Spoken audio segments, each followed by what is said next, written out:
far. It's loud. Yes, the loud people are back. Oh, yeah. Okay, you're on. If you know what I mean. Oh. Hello, everybody. Remember to, where's the camera? Everything like this. Ah, okay. Hi. First of all, I was just asking Derek when the last time we had a meeting was, and I didn't realize it was so long ago, and I apologize that it's been so long, but I have to be honest with you that there's been so many changes, and they've been happening so quickly that we've been having a really difficult time trying to keep up with everything. But today I have quite a bit of information to share with you, and I will try to get back to doing these meetings on a more regular basis. So welcome everybody, and welcome to all our new families. And we have lots of new faces here in the home, and we welcome all the families. So I hope that you find my presentation interesting. So I want to start with just talking about some good news before we have to go back into all the COVID stuff. But these are projects that are going around, that are happening around the home right now. And the first one is, as you know, we received $3 million to replace our HVAC system, which is on our roof. The tenders close this week, and the contract will be awarded to a contractor this week.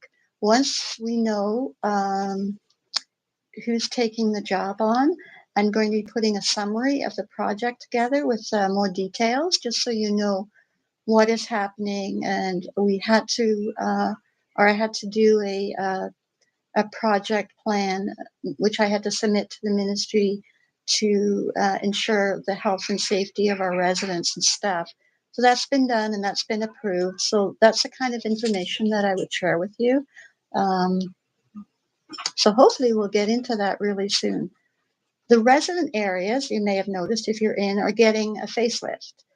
With the money left over from COVID funding, we're replacing some of our tables and some of our furnishings that were ruined during the pandemic because of the cleaning solutions that we had to use on the furniture and so forth. So we've painted Care Center 1, and we have 3 new tables that we'll be setting up in each dining room. We'll be keeping 1 or 2 of the original tables because some people still like to go and sit up at the big tables. But these tables that we're getting, they all can adjust to different heights. So for the sake of residents who are in wheelchairs and are sitting too low for the big dining room tables, they'll be able to adjust them just to their perfect height and fit them right into their spot. So that will be done this week. We also ordered some new furnishings. So we have some new love seats and some new love chairs, new love seats and some chairs coming as well. So we'll be putting those out in Care Center 1. The guys will then begin to, or maybe they already have, they're so fast, painting Care Center 2, and we will do the same thing there. We also have to replace all our beautiful handrails in the building. I hope that will be installed in June. Unfortunately, again, the product that we had to use to clean the railings has ruined the wood, and it's been identified as an infection control issue. So they're being replaced with something that's more of a vinyl plastic type of thing, and hopefully they will still look nice. Behind the scenes, the nurse call bell system and our server are being updated. So the server's now in the clouds, whatever that means. And the nurse call bell system can now be completed with the upgrade. So I'm hoping with our upgrade that we're going to get a much better response, and we'll be able to respond to the residents more in a more efficient and quicker manner. As you may have heard or seen, the home has received $599,000 for staffing purposes. The money is allocated to be spent in a very specific way. So the money is to be spent on increasing the amount of direct care that residents receive. This is the second year of receiving this increased funding. Last year, near the end of the year, we received some money as well. So the goal of the government is to increase direct care eventually to 4 hours per day per resident. So they're doing this incrementally. And so the government's goal is to increase direct care hours to 3 hours of direct care. So direct care, just for definition, is care that is provided by an RN, an RPN, a PSW, and if we had them, a nurse practitioner. So over the course of COVID, we had a number of what we called resident care assistants. Unfortunately, they're not included in this funding, so we don't have any at the moment because we can't afford to pay them, although we can't hire PSWs either. So anyway, I won't digress. So, and then also we have to be at 33 minutes for allied healthcare. So allied healthcare means the physiotherapist, activities, things like that. So that has to be up to 33 minutes, which we're already there. So that's not an issue. So by the end of March 2023, we will need to be at 3 hours and 15 minutes of direct care. And then by 2025, the idea is to be at the 4 hours per resident. This is a provincial goal. So that really means that not all homes may have reached there, but what they're looking for is a provincial average of 4 hours.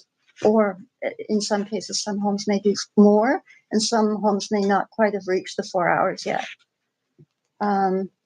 So right now, if all of our scheduled staff were to show up and they were filled, we would be at 2 hours and 50 minutes. So we're going to be introducing some new shifts to increase the hours to 3 hours and 15 minutes.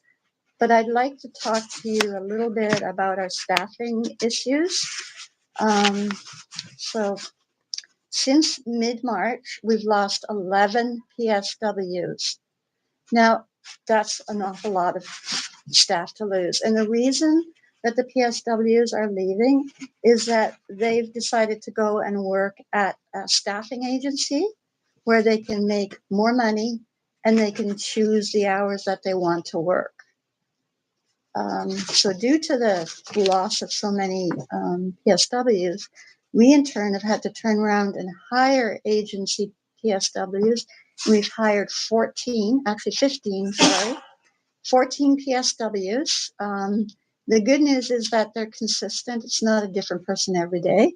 We try as hard as we can to make sure that we're getting the same PSWs coming in every day so they can get to know the residents. And we have one RN that is from an agency, but again, she's consistently been with us for the last few months. So I sometimes forget that she doesn't actually work for us, that she works for an agency. This is costing us a lot of money. So it's at least double what we would be paying a person that worked for us. And so you may be thinking, well, why don't you increase your salaries and you'll keep your staff? But unfortunately, due to Bill, I think it's 165. Anyway, it's the bill that Mr. Ford put out saying that we are not allowed to increase salaries for 3 years more than 1%. So no matter what we want to do, our hands are tied. And that 1% includes, because we're still negotiating with the union, that includes anything that's related to, if we decide to give staff, part-time staff, sick days, that's got to be part of the 1%. So it's not a 1% on the salary. It's a 1% increase overall, whatever it is that we're offering at the time.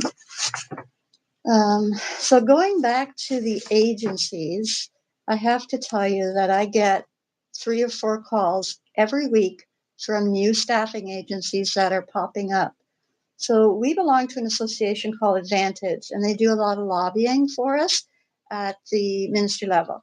So they are right now lobbying the fact, and all of the homes are experiencing the same thing, that we're being gouged by the staffing agencies. Our hands are tied.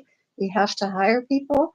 And it's obviously going to have a huge hit on the bottom line of our budget, because although we got the $599,000, that's for new staff and new positions. So, and it's very specific on how we can spend it. So it is a real issue for us, and we're really hoping that the ministry is going to recognize this. Now, I know that there's been talk that the $3 that the PSWs have been getting throughout the pandemic has now or will become permanent, which is true.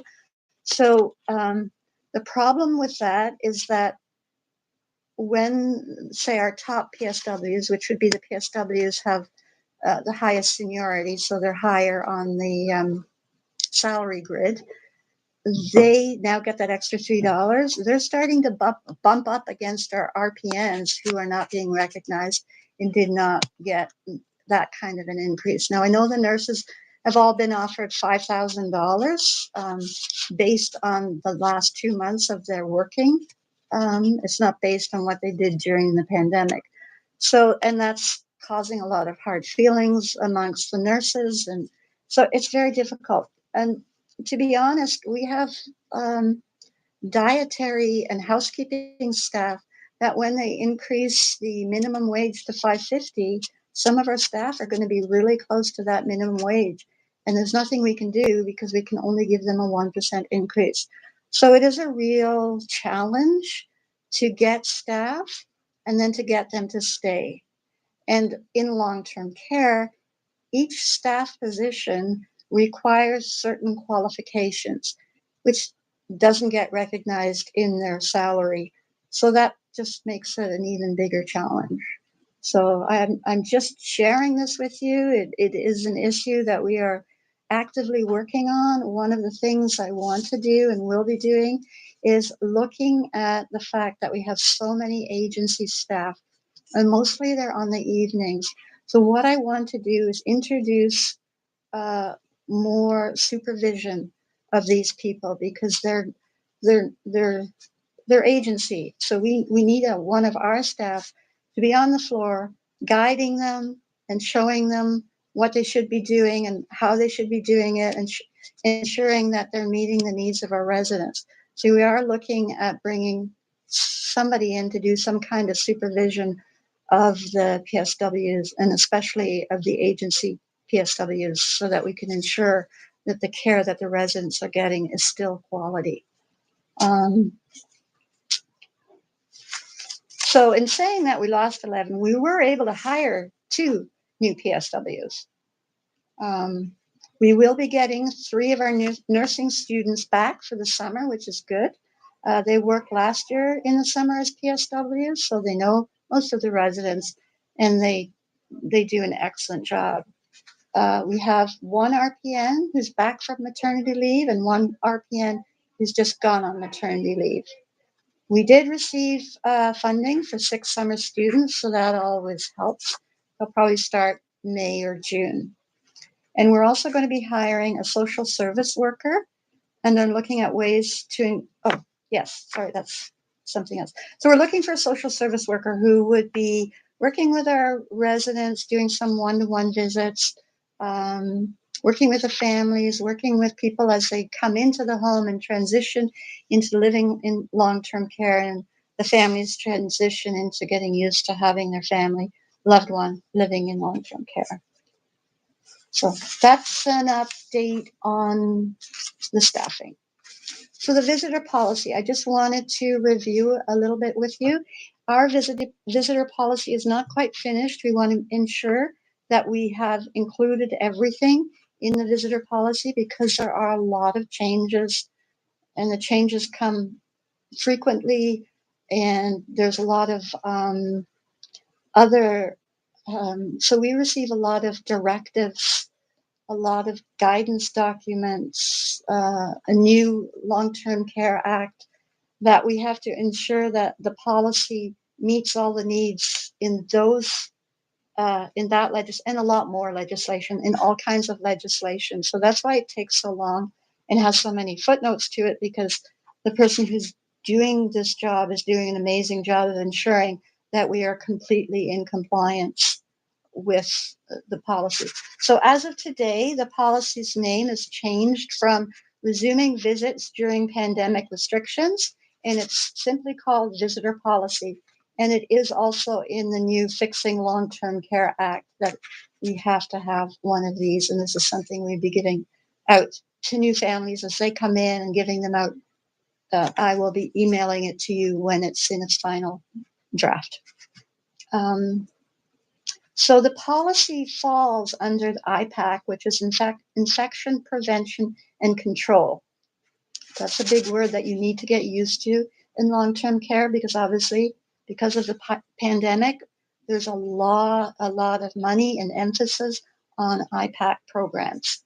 So the policy falls under the IPAC program, and it is to provide you with pertinent information when visiting the home to protect residents' right to an optimal quality of life. The principles of the policy is to balance safety and the emotional well-being of residents, equitable access to receive visitors, and equity. Residents have the right to choose their visitors. So what this is really all about, and the Fixing Long-Term Care Act, is going back to the beginning of the pandemic, when families were restricted and weren't allowed to come in and visit their loved ones. They finally realized what kind of an effect that had on the well-being of the residents. So that will never happen again. The ministry has embedded into their regulations and act that, it may look different, but the fact is someone will be allowed to come in and see their loved ones, whether that's one or two. It all depends. Right now, we all know it's one essential caregiver if we're in outbreak. And the other thing they've done in the Act too is involving families and residents in what we call quality improvement. So there's a very large emphasis on developing a quality improvement program, which includes all disciplines as well as families and residents. So I think these are all very positive things. It's if we have another pandemic or whatever, it's not going to stop loved ones from being able to be with the residents, which I think is really important. So when you come in right now, we're continuing with our screening and our rapid antigen testing. In the policy, there's education and training, which is to be provided for all visitors and essential caregivers.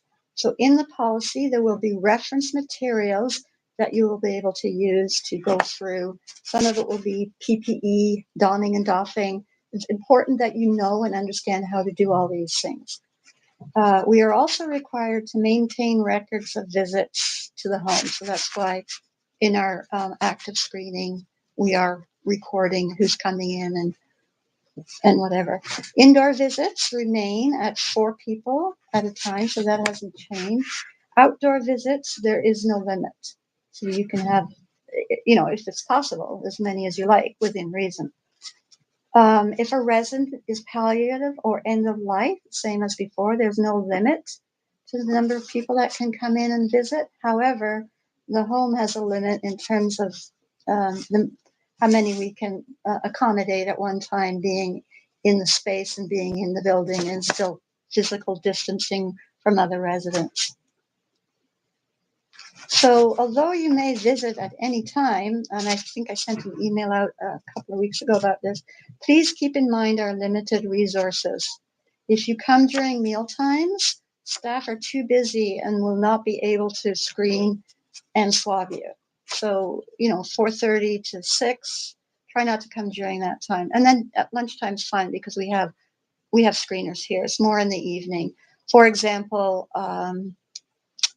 a couple of weeks ago, 3 people showed up at 4:30 when the screener and swabber had left, and another 3 people showed up at 5.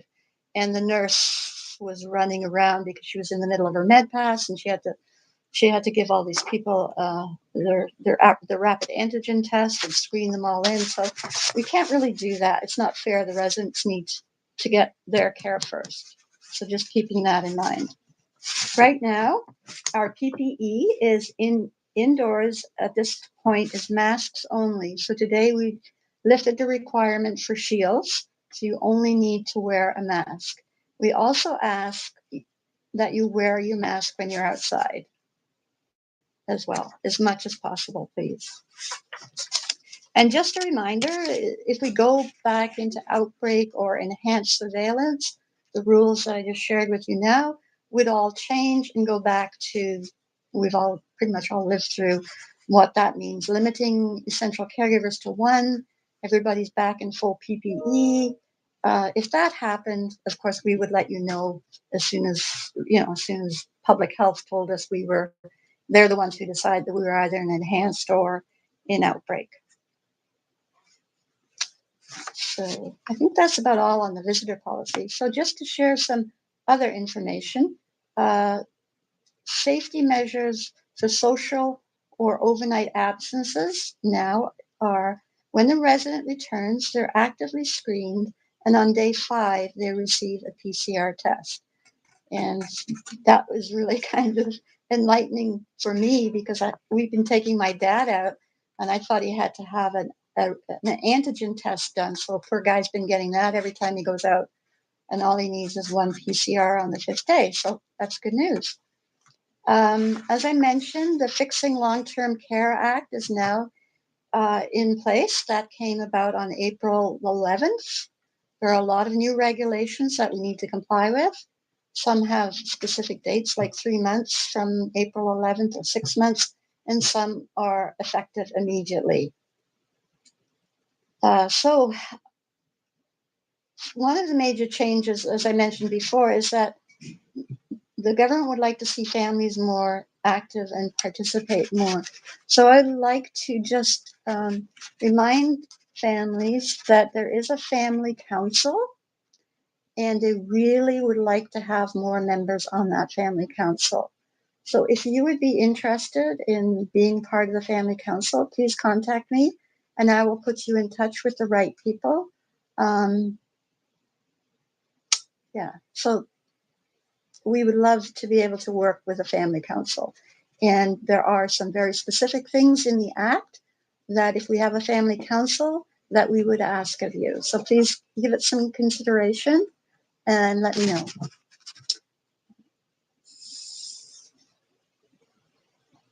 As I mentioned, quality improvement is now playing a much bigger role in the home, and palliative care is another thing under the Act that is now a program on its own. So we'll be seeing some changes there, and there may be people who are interested in being on that committee. You'd be more than welcome. So I want to share this with you. On Tuesday, May 11th, we're having the GoVax bus come to the home. And what we have is they're here from 10 to 6, but between 10 and 12 is for residents, staff, and visitors only. So if you need a booster or need a shot, this is the invitation. I'll send it out. It's just the information of the GoVax. I'll send it out to you, and if you need a shot, you don't have to line up. Just come to our clinic on May the 10th. We also received some information on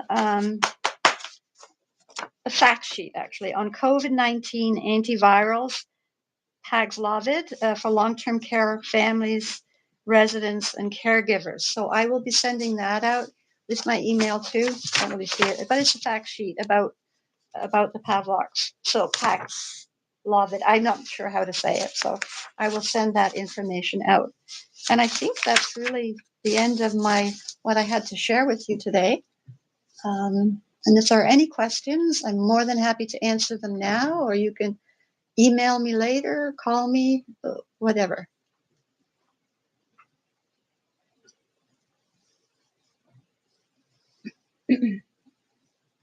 Thank you to all the staff for your hard work during doing your jobs and caring for the residents.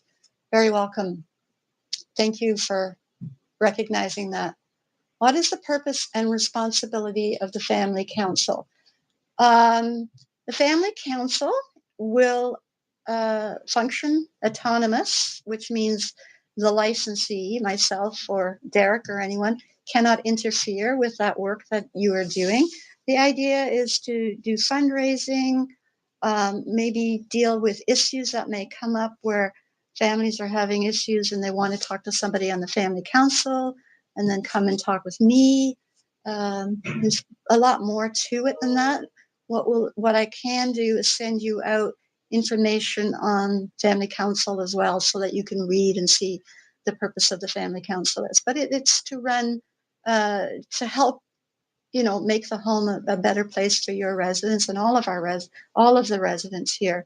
And it's working with the administration, with myself, to make sure that things are getting done, and then fundraising if we identify something. Family Council's been great every year. Before COVID, they would have a very special fine dining evening, which the residents loved, and then sometimes they would get entertainment after the dinner. I think we had Scottish dancers and bagpipes and singers, all kinds of things. So things like that, as well as um, nominating someone from your committee to come and be on our quality improvement mega committee. So the ministry has laid out who needs to be on this one particular committee, which I think would meet twice a year, and it's like 18 people. So and one of them would be a resident and a family council member, and then there would be all the different disciplines. There would be public health. So there are some things like that in the act that are new that hasn't been there before. So that would be one. About the call bell system. Are there video call bell solutions for the deaf residents? How often are call bell systems tested? So no, there's nothing visual, but when the residents press the button, whether they're deaf or hearing, there's no noise it makes for them. So they push it, it's silent. What happens is it goes to the staff, and the staff wear pagers, and the pagers are to be on vibrate. So whether you're deaf or hearing, your pager vibrates, you look at your pager and you see where the call is coming from. Along with that, we're increasing the number of monitors that you'll see throughout the home. So there will be monitors down the hall. If you look at the monitor, a red pop-up comes up if someone presses their button. So the resident can look at the monitor if they want to, would mean coming out of the room. It's good for the staff to be able to see. It also tracks where the residents are moving around in the building. So if I was looking for my dad and he wasn't in his room, I could look at the monitor and go, oh, Norm Turnbull is in A wing, and then I would know where to find him. So it works well for visitors as well as for staff. The other really good feature about this system, this particular feature hasn't been working for a while, which is why we've upgraded it, is it will give us a readout of how long someone is pressing their button before they get assistance. And that's something that we review. 9 minutes is the very maximum. 7 minutes. I think it's 7 minutes, very maximum. It also will tell us who's been in the resident room, what time they came in, what time they left. It also tells us where the resident's been. So I had a situation once where a family member came to me and said, nobody came to my mom's room today. She didn't get fed and she didn't have any of her pills. So I said, that's very serious. Please let me look into it, which I did. And I was able to print a report which showed that the staff had been in on a regular basis. Mom had actually been down to the dining room and then back to her room. And the family member said, well, I don't understand. Why would my mom lie to me? And I said to her, your mom's not lying to you. She has dementia. She doesn't remember. So, it helps families as well because it is actually coming from the computer and it is a computer readout. It's great for us when we want to track staff as well. When there's sometimes an accusation or something, that is another tool in our box that we can use to check on what our PSWs or our registered staff, whoever, what they're doing. So that's how we can make it as accessible to deaf and hearing as possible, is by having the monitors, and then for the deaf staff, having pagers that vibrate. So I hope that kind of answers the question for you. But the residents, it's hard. I know they may feel like it's 5 minutes, it's only been 30 seconds. And the other thing is, if they keep pushing it, it stops and starts and stops and starts. But it's the best that we can do right now. We're obviously trying to improve the system, which is why we've upgraded. So,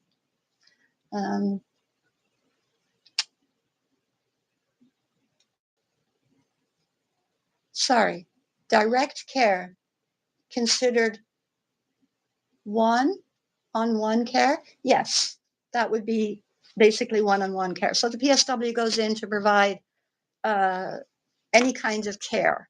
The nurse comes and provides medication. She may be taking blood pressure. She may be doing wounds. Anything like that is direct care. The BRHD bus, will there be more scheduled outings now that spring and summer is hopefully here? So that is a definite yes. Jessica Oikel returned today, and she has her bus license. Jessica Dyke is all set to go and take her test. So we'll be back to having a couple of people who are able to drive the bus, which means we'll certainly be getting it out and about a lot more come spring and summer.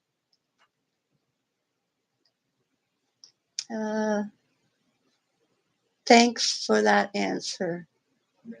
Thanks, that answers it for me. Good. If you know any PSWs or nurses that are looking for work, please send them our way. We're not that difficult to get along with, I think. Oh, how wonderful to hear that. Thank you. Yeah. Okay, so the time, so when the question is, sorry, when direct care is offered, how does that time get documented? So it doesn't get documented perhaps the way you think it would by person. So I have, I don't know, in a day, I have 18 PSWs working 7.5 hours. So then I would add that up, divide it by, multiply it by 60 minutes and divide it by 64. And that's how we get the time. So in reality, someone may only get 2 or 3 hours and someone may get 5. It all depends on what they need. So I don't like to use my dad as an example, but he actually turns out to be a good example in this situation. My dad does not let anybody give him personal care. Only wants my sister or I to shave him. That's it. So he won't bathe. He won't let the PSWs do anything for him. So he doesn't get a whole lot of direct care because he either doesn't need it or won't accept it. Somebody who may be palliative or maybe whatever may need a little bit more time. So that time is spent on them. So it is averaged out at this point in time. It's not, it would be too difficult to document it singularly on each individual. Okay. Okay. Thanks for all the updates. Such a great update today. Thank you. This is most appreciated.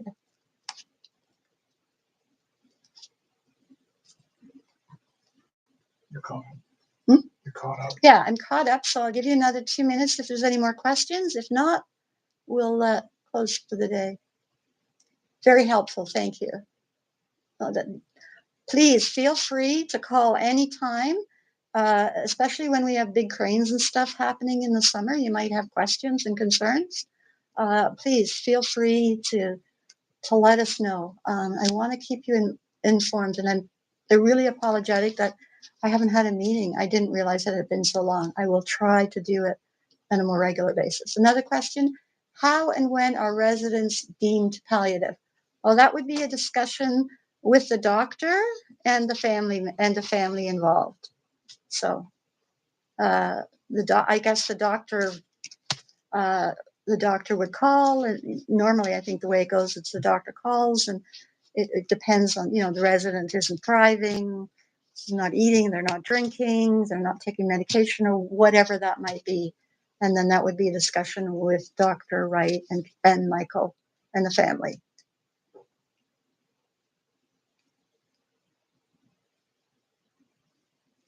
Are we able to go into the patio areas now? We haven't opened them up yet. It's still a bit chilly and we haven't had a chance to clean up. So probably the May long weekend is usually when we go, okay, the patios, the gardens are open.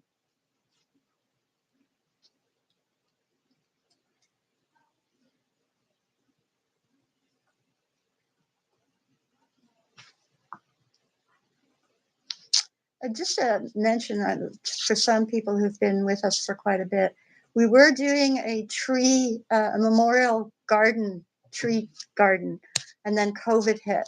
So our plan is, because of everything that's going on right now, is to get that up and running again next spring. We have a commitment made to the city of Barrie that we will plant these certain trees, a certain number of trees.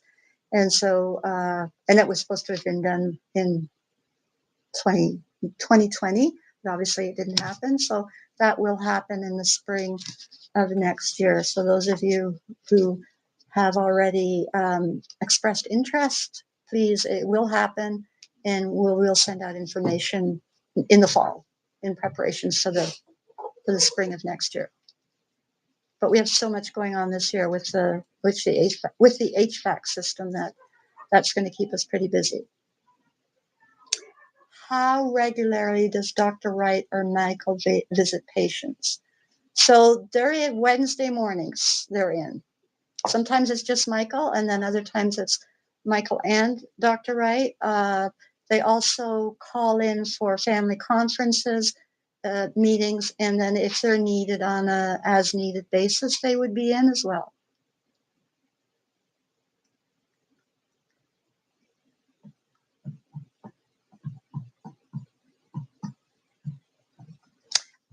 I can say one thing. I don't know exactly what it means, but in the new regulations, there are new regulations for the medical director, and it's about how much time they spend in the home.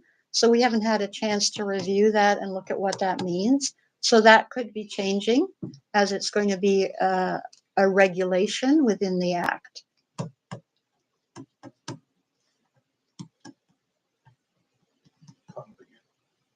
We're caught up again, so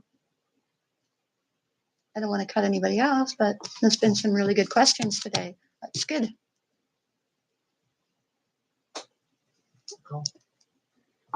Okay, so I'm going to end the meeting and thank everybody for attending, giving us of your time. And you can tell your family members, you can send this on to family members, and it's recorded, so you can watch it at any time. If you want to watch it again, if there's something you missed, then you can. Thank you for the updates and for all you and your wonderful staff. Much appreciated. Thank you. Thank you. You're very welcome. Okay, we're done. Thank you. Oh dear.